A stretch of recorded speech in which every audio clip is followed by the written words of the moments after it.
So today's topic is agriculture. Now, related to agriculture, we will read a lot of things we have to do.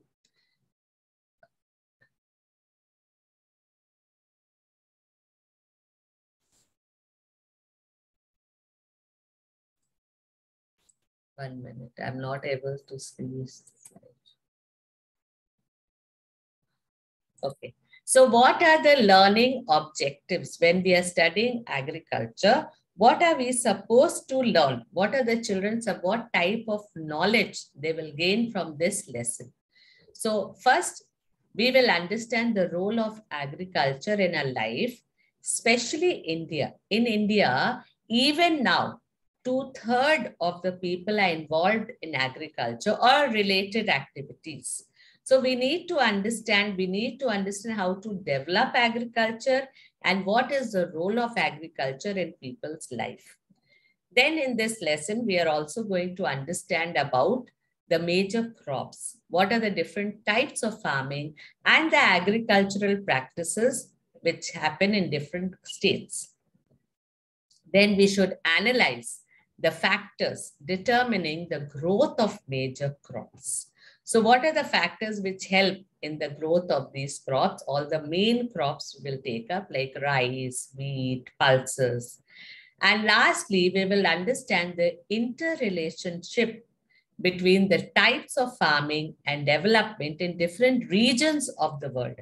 So the farmers of India, how they are different from the farmers of other countries.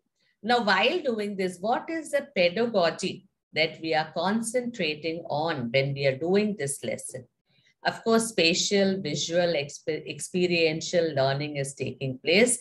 Children are understanding the idea of how in different parts of the world, different type of farming takes place. There's a spatial idea they are getting, and they're also learning through graphs and pictures. So in this lesson, we can show them pictures in class. We can show news clippings to make them familiar with the natural resource. And we should also instill what are the ways in which they can protect the soil and the natural resource. Now, what are the assessment techniques? You can have your own techniques of assessing. In this lesson, of course, we can have map work on different types of crops grown, soil maps, states where green revolution take place. So all this we can do in this lesson. Now, when we teach agriculture, first thing that we should keep in mind is what are the activities of the people? What do you mean by activities? That is a different type of work people do. Now, some are doing cultivation, some are working in industry, some are working in banks, some are working in offices. All of these are activities, but they vary in the type of work which is done in these things. So here we are dividing the activities into 3 sectors, that is primary, secondary, tertiary. But all these 3 sectors are related to each other. So let us just see the definition, how these 3 sectors work. So activities of people, the work or activities done by the people are divided into 3 sectors. That is primary, secondary, tertiary. Why do we call it primary? The word primary itself means the main, the base of everything. So primary activities, what is primary activities? All the activities connected with extraction and production of natural resources. So they are basically using the natural resources. So what are the natural resources, or what are the resources which are related to the soil? So agriculture, fishing, which is found on land, in the waters, poultry farming, mining are all examples of primary activities because they are somewhere related to the land. Next, we have secondary activities. Now, primary and secondary, all 3 are related to each other. In fact, neither primary nor secondary can work without the help of tertiary sector. So tertiary sector is helping primary and helping secondary. Today, the farmers are growing crops. Why are they growing? To fill their stomach. Definitely. The extra crop, they will be selling to the market. They will be taking to the market and selling it. Now, who will take it for them? Definitely, the tertiary activities become important here because without the transportation system, they cannot move the crops to any place. Today, if we talk about manufacturing of biscuit, so for biscuit manufacturing, first you need wheat. Now, wheat is grown where? By the farmers. From the farmers, wheat is transported to the mills where it is turned into flour. Then the flour is transported to the factories or the biscuit making factories. So everywhere we see the need for tertiary sector. When we are growing crops, the farmer needs money. Money for what? Buying the seeds or for tractors or machineries, whatever they are using for that also, they need money. That sometimes they take loan from the banks. So here also loan system, banking is related to tertiary activities. So every stage we see is interrelated. So all the three sectors are very, very important and they all have to work together. So secondary activities are activities connected with the manufacturing of goods with natural resources. And this is called secondary because it is the second stage. Manufacturing of steel, baking of bread, weaving of cloth are all examples of these activities. Last, we have the tertiary activities. These are the activities that provide support to primary and secondary sectors through services. And this classified under tertiary activities. Now, what are the examples of tertiary activities? Transport, trade, banking, insurance, advertising. All these comes under tertiary activities. So all the three sectors, we have to make it very clear to the children because this, again, they will be studying agriculture in class 10. It is very, very important part of board exam. Industries are also there. So they have to be there. Again, this question of primary, secondary, tertiary comes. So that concept, we have to make it clear in class 8 itself. Now, so agricultural activities, what do you mean by agricultural activities? It not only means growing crops, it also means growing fruits, vegetables, flowers, and rearing of livestock. All this is included in the agricultural activities because the farmer needs cattle for plowing the field or for giving them milk. So all that is part of his farm. So agriculture not only means growing of crops, vegetables, flowers, fruits, it also includes rearing of livestock, taking care of livestock. Now, arable land. This is an important term which is used in our class 8 book. Arable land. What do you mean by arable land? So arable land is the land which is used for growing crops in simple terms. So the right type of soil, what is most important for growing crops? Soil and climate. And both are natural factors. So the right type of soil and climate are vital, very, very important for any kind of agricultural activity. And the land on which these crops are grown are known as arable land, where agriculture is done. So geographically, arable land is an agricultural term meaning land that can be used for growing land.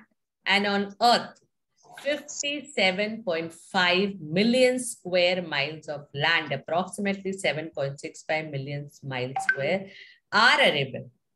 However, arable land is currently being lost rapidly due to deforestation. Can you tell me other reasons why we are losing arable land? When we are teaching also, no, make it interesting. Ask questions to the children. They will come up with beautiful answers. Yes, Sabin ma'am, can you tell us how else we are losing arable? Soil become unfertile, ma'am, to cultivate the crops. Why? Because of pollution, land pollution, ma'am. Not only land pollution, if we go on And also cultivating on the fertilizers, same ma'am. land. Because One we thing, are used nowadays in agriculture, they are using many fertilizers. fertilizers, pesticides, chemicals. Chemicals. Yes. Chemical. So all this chemical is in the long run harming the soil. So it is not only deforestation which is creating a loss to arable land. It is also the use of chemicals in the soil. So arable land is used for building houses or building industry. Yes, So we ma'am. are harming the arable land which could have used for cultivation. We are using for other purposes. Yes. But there also we don't have a choice because population is increasing. You need houses. Where will people stay? So we have to think of other ways to solve the problem. One question I asked, irrigation water, how is it harmful to the crops or the soil? Usage of Too more much water. irrigation. Yes, If it is. usage of more water will lead the crops to destroy also, ma'am. And when there is a scarcity of water, the farmers don't know how to utilize the resources of water there. They are blaming the government that we don't have such a water. So for that only, they are giving plans to save water. We don't have that time. We don't have water that time. That time we can able to use the provision of water.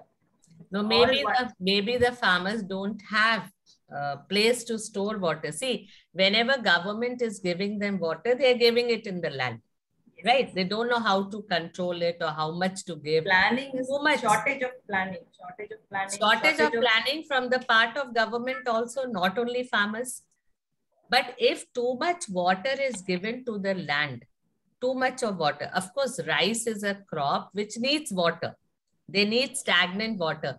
But if too much of water is made to stand for a long time, it harms the soil. The plants and the living organism which want some amount of water. More than that means they can't sustain in that water and all. They will die. And it is polluting, and the roots of the plant, it is losing its real power and all. It is start to die.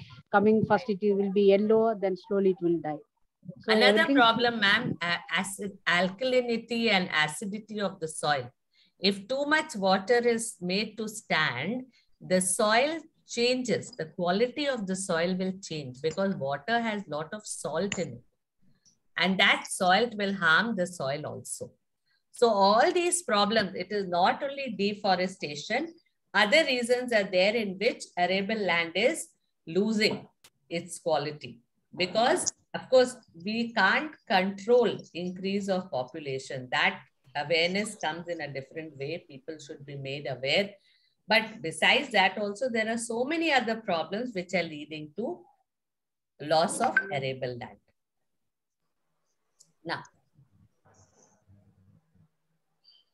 Now, percentage of arable land, if you can look at the map, we can easily see arable land in India. See, India is totally purple in color, which shows 40 plus. That is more than 40% of your persons in the world are engaged in agricultural activities. And in India, 2/3, around 66% of India's population is still dependent on agriculture. Now, what are the different types of culture, cultivation? This agri plus culture. Culture means cultivation. So we have different forms of culture. Now you have agriculture, we have sericulture, we have viticulture, you have horticulture, you have pisciculture. Now all these should be explained separately to the children. So agri plus culture. Agri means related to cultivation of crops. So cultivation on the soil, that is growing crops and rearing livestock, means agriculture. Sericulture. Seri means silkworms, related to silk. So cultivation of silk, that is rearing of silkworms to extract silk thread from them. Then we have viticulture. That is, Viii means related to grapes. So cultivation of grapes is called viticulture. Then we have horticulture, that is cultivation of flowers, vegetables, and fruits. And lastly, we have pisciculture, that is rearing and breeding of fish. Pisci means fish, right? So pisciculture, these are different kind of cultivations that we have. Now, next topic is input and output of farming system. So when we talk about a system, see, agriculture is a system, industry is a system. All these are systems. Now let us understand what goes into the soil and what comes out. Input means what are we putting in the soil? So we are putting seeds, we are putting fertilizers, we are using machines, we are putting labor into it. Now, what type of work is done? Different stages are done. That is plowing, sowing, irrigation, weeding, harvesting. Finally, all this we are doing for what? The output is crop, wool, dairy products, poultry products. So all these are the outputs. So this we should make the children understand. Like the class 8 book, we have a box on top of the page which is showing input and output of farming system. So we require seeds, fertilizers, machinery, labor. All these are the inputs. The second row is showing the farming, how it is done, the process, plowing, sowing, irrigation, harvesting, and finally the output. Now we move on to the next topic of agriculture, very, very important. That is, what are the different types of farming? Now, what are the types of farming? These types of farming, it will vary from country to country. Why? Why does it vary from country to country?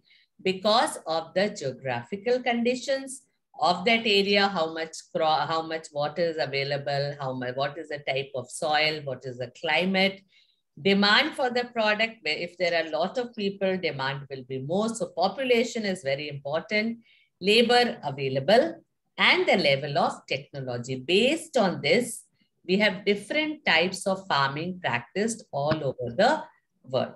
And when we classify the farming system, we have two main types. One is subsistence farming, one is commercial farming, which is again classified into different types. Now, in farming, so we have two major divisions. One is subsistence, one is commercial. Under subsistence, we have intensive subsistence, primitive subsistence. Intensive subsistence. Teachers, each word we should explain. See, if the child understands the meaning of the word subsistence, he can understand what will come under it. If the child understands what is commercial, they can understand what will come under that. So when we say the word subsistence, what do you mean by the word subsistence? Anybody wants to throw a light? What do you mean by the word subsistence? Subsistence, Crops used for themselves. it's only for the need of the family, ma'am. Farmer's family itself. Only you are explaining what is subsistence farming. I am asking the English word subsistence. What does that mean? Subsistence means which is supporting maintenance or survival of their own needs to survive, to subsist what we need. So when a farmer... For living, ma'am. Yes, ma'am. Livelihood. survival, ma'am. Survival. Yes, for their own subsistence when they grow crops. To fulfill their own requirements, it is called subsistence farming. Under this, you have two types based on how they are doing it. If they're using primitive, old-fashioned tools, then it is called primitive subsistence. When they are on the small piece of land, they are putting all the necessary things, labor, fertilizers, good crop, good seeds, everything. Then it is intensive. They are intensively concentrating on the farm. That is intensive farming. Then under primitive, we have two more types: shifting cultivation, nomadic herding. Then under commercial farming, commercial, what do you mean by the word commercial? When we do And anything, yes, Anything giving Buying and selling. Commercial means For buying trading and selling. purpose, yes. So when we are growing benefiting crops purpose. only for the purpose of selling, for commercial purpose, for commerce, for economic purpose, to earn money. So commercial grain farming means they're growing the grain for the purpose of selling, not for their own consumption. Mixed farming. Mixed means when you're mixing farming with rearing of animal or keeping animals on the farm, right? So these are the different types. And last is plantation farming.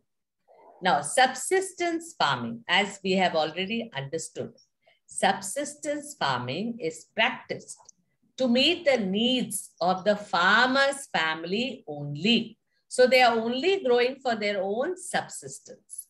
Here, this is mainly we see low level of technology. They don't have too much of technology. They are using plows, etc. only. And household labor are used to produce a small output. Maybe the land is also small. Again, we divide subsistence farming into primitive and intensive subsistence farming. So intensive subsistence farming, when the farmer has a small plot of land using simple tools and more labor. So more than one crop is grown annually on that small plot as climate is favorable and soil is fertile. Rice is the main crop. Other crops along with rice, they may grow wheat, maize, pulses, and oilseed. Now, intensive subsistence agriculture is found in thickly populated areas, especially in India, we find this because population is very huge. So we need to, whatever land we have to concentrate on that land and grow more crops because productivity is required. Then we have primitive subsistence farming. Here we have shifting cultivation and nomadic herding. So shifting cultivation, let us just assimilate all the points. Shifting cultivation is practiced in thickly forested areas of Amazon basin, tropical. So all over the world it is seen. And in India, especially it is seen in Northeast India. It receives heavy rainfall and this helps in quick regeneration of the vegetation. Again, the vegetation regenerates. Now, how shifting cultivation is done? A plot of land is cleared by felling the trees, cutting the trees, and then they are burnt. The ashes are then mixed with the soil and the crops like maize, yam, potatoes, cassava are grown. After the soil loses its fertility, again, what do? They leave the land. The land is abandoned, left, and the cultivator moves to a new plot. So shifting cultivation is also known as slash and burn agriculture. This is the process which they follow. Shifting cultivations usually starts with cutting trees and a fire which clears a spot for crop production. In these cases, shifting cultivation is a cycle where farmers come back to original place after a couple of years. So they go on moving and finally maybe after some years they will come back to their old place. So what do we see here? As you can see in the picture here, the farmers are burning and when the ashes is mixed, so intact forest slash and burn, soil becomes fertile. Again, farming is done. Again, infertile soil, they will again move to another. Now, what is nomadic herding?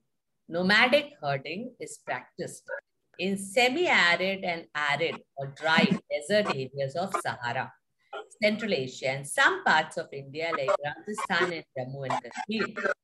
Here, herdsmen move from place to place with their animals for fodder and water.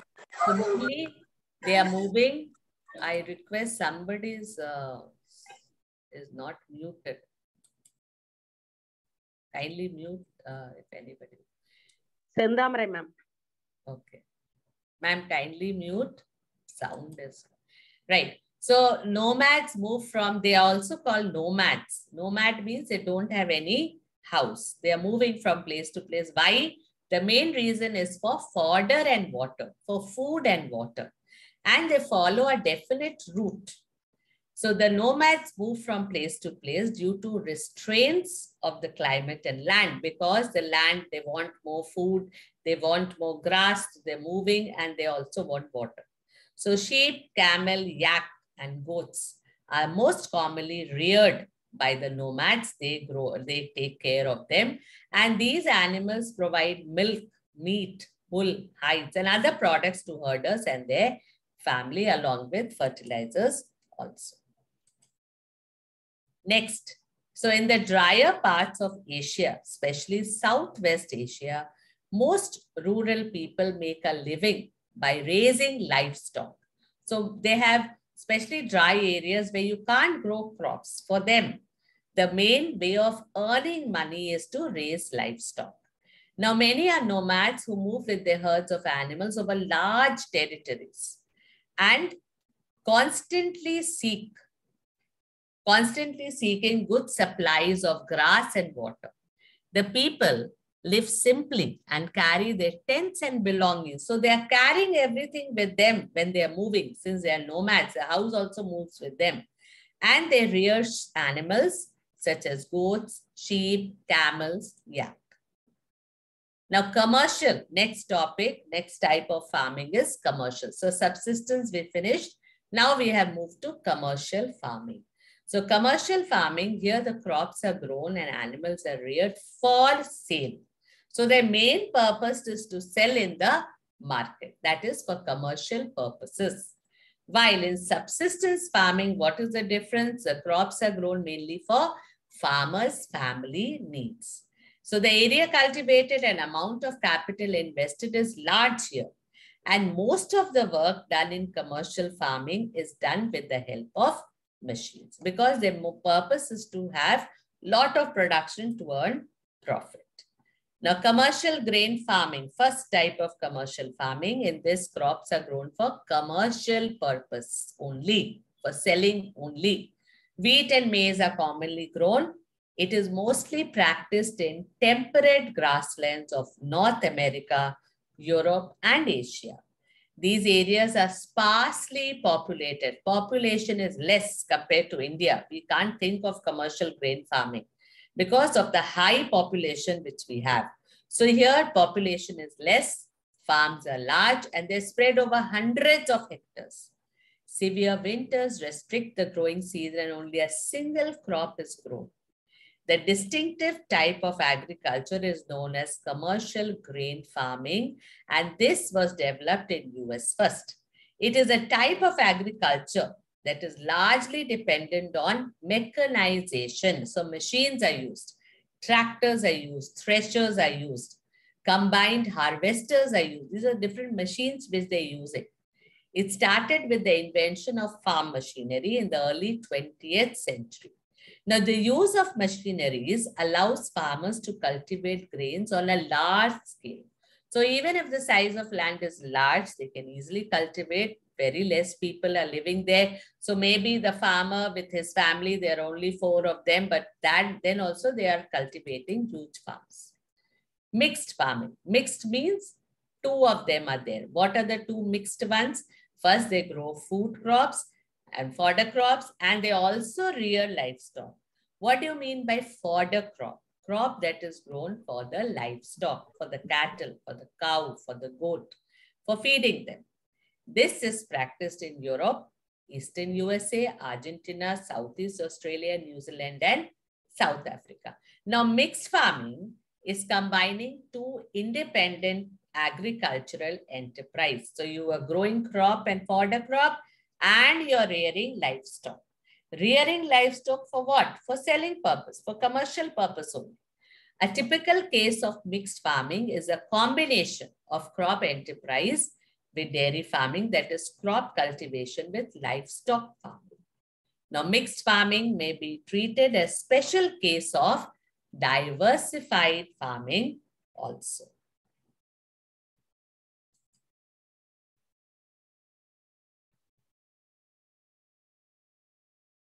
Now, next, sorry. Last type of commercial farming is plantation farming. So plantation, this is a type. This is found in tropical areas also. It's found in India also. Here, it is a type of commercial farming system where a single crop, one crop, the whole land is used for that particular crop only. It can be tea, it can be coffee, it can be sugarcane, cashew, rubber, banana, or cotton. And this was brought to India by the Britishers only.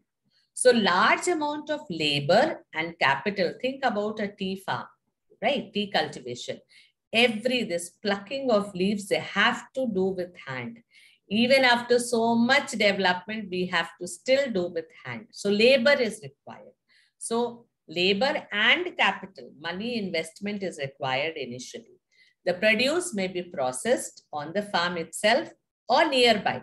So they can't transport to far away areas. Processing also has to be done in the farm itself. If you've ever visited tea, of course, Sabit, sir is there from Assam, no? They will be knowing. So we can ask him in the end, what are the different processes involved in tea farm, tea cultivation. So development of transport network inside the area is very, very important. And major plantations are found in tropical regions of the world are rubber in Malaysia, coffee in Brazil, tea in India and Sri Lanka. These are the examples of plantation agriculture. In the picture we can see this is coffee plantation, this is tea plantation, rubber. See how each person has to do this work. Now we come to major crops. Now a large variety of crops are grown. Now the major ones are what? Food crop, fiber crop. The major food crops are wheat, rice, maize, millets. And fiber crop, from where we are getting fiber or thread. You have tea and cotton. Sorry, jute and cotton. Beverage crop, please explain to the children what is beverage crop. Beverage means a drink. It can be hot drink, it can be cold drink, but here we are talking about tea and coffee, beverage. So it gives us drinks, tea, coffee. Many crops supply raw material for agro-based industries also. Now rice, these are very tedious things, teachers, you can make them. I think the best way to learn about what the crops, how much temperature, soil, which place, make tables, because otherwise they can't remember. And if they learn this in class 8, it becomes easy in class 10 also. So most important food crop, rice. And where is it found? They can make a column: areas, tropical, subtropical area, what is the temperature needed, high temperature, high humidity, rainfall, and alluvial soil required. So where is it grown? Highest breeding producer, China, followed by India, Japan, Sri Lanka, Egypt. Then we have wheat, moderate temperature and rainfall, and it requires bright sunshine at the time of harvest. This grows in loamy soil and found in USA, Canada, Argentina. Next, we have millets. Now, millets are known as coarse grain. They're very rough grain. They're not fine. Somebody, I request, please mute yourself, teachers. It's disturbing. I can't understand who is unmuted. Now, millets are coarse grain and they can be grown in less fertile and sandy soil also. Nowadays, we are seeing that these are coming in too much of demand now, especially jowar, bajra, ragi. And they can be grown in any condition. So very, very hardy crop. They require less rainfall and high to moderate temperature. Jowar, bajra, ragi are grown in India, Nigeria, and China. Maize. Now, maize requires moderate temperature, rainfall, and plenty of sunshine. The soil should be well drained also. Where is maize grown? Mainly North America, Brazil, China, Russia, Canada, India, and Mexico. Then we come to fiber crops, that is cotton. This requires high temperature, light rainfall, 210 frost-free days. Frost-free days. Please explain the term to children because they don't understand. Frost. What is frost? In which season do we have frost? Yes. Winter Anybody? season we are getting. Yes, During ma'am? winter. Winter season, in mornings you will have frost when dew will be falling. So they have to be grown in high temperature with light rainfall, and there should be bright sunshine. And cotton, as we know, it grows in black soil very well and alluvial soil. In India, we have got plenty of cotton cultivation, and this is the main raw material for cotton textile industry. Jute, known as golden fiber, why? Because of its color. It grows well in alluvial soil and requires high temperature, heavy rainfall, waterlogging is required. And in India, Bangladesh, it is the leading producers of jute. Now, then we have coffee, which requires warm and wet climate and well-drained loamy soil. Coffee, tea, both are more or less same type of climate you require and grown on hill slopes. Brazil is a leading producer, followed by Colombia and India. Tea, very important beverage crop. Please stress on the word beverage. I remember in class 10, once question had come, name the most important beverage crop and the features about climatic conditions. Children who didn't know what is beverage crop, they had suffered. So we have to drill into them. What is beverage crop? Tea, coffee. These are the two beverage crops grown in India. Now this requires well-drained loamy soil, gentle slope, labor, and it is grown in India, Sri Lanka, China, etc. Now, the last part of a lesson, agricultural development. So what in agriculture, how we can bring about a change, development. What are the ways to increase agricultural production? Why we need development? Because of the growing population, it is very, very important to have more production. Okay. Now, efforts are constantly being made. So continuously, we have to make efforts to increase the production because the population is increasing, demand is increasing. So what are the ways in which we can increase agricultural production? We can increasing area under cultivation, but unfortunately for doing that, if we take the less fertile areas or desert areas, fine. But if we take away areas which are useful for other things like forest areas, it is not good for the country. But we have to remember that population increase is reducing the forest area also. Then increase the number of crops grown in a year. This is important. We can have multiple crops grown in the same land. But again, that will reduce the fertility of the soil also. Then improve irrigation facilities in order to increase yield per acre. Then fertilizer needs to be used to increase the yield. We have to use high-yielding variety of seeds. Machinery in cultivations has to be increased. And the main aim of agricultural development is to provide food security. You have to make everybody's stomach full. We should give food security. Government is trying continuously to bring food security in the country. So agriculture has developed worldwide and the development is varying from place to place. So we can see in India, we have already understood what type of farming we are doing in India. What type of farming are we doing in other parts of the world like USA, commercial grain farming. So one very important question for this chapter is a comparison between the farming in India and the farming in USA. Actually, I thought we will have a breakout room discussion, but we won't have too much time for it. Again, class 10 session also I have, so I have to finish on time. We can have a general discussion, teachers. Breakout means again 5-10 minutes goes. So farming in India, farming in USA, how is it different from each other? So what is the difference between agricultural practice of India and agricultural practice of USA? So as we can see, I have made a list of what is the difference. One of you, yes, Sabin ma'am, will you read it? Explain the first point. Size of the farm in India, it is very small. We are having 1 acre, 1.5 acre and all. But in America, it is USA minimum 200 acres, 250 acres and all. They are using full mechanized farming. Here in India, without mechanized, because it is small area. And many areas, it is meant for their own livelihood or consumption purpose. Right. Yes. Uma ma'am, can you read the next point and explain also? Uma ma'am.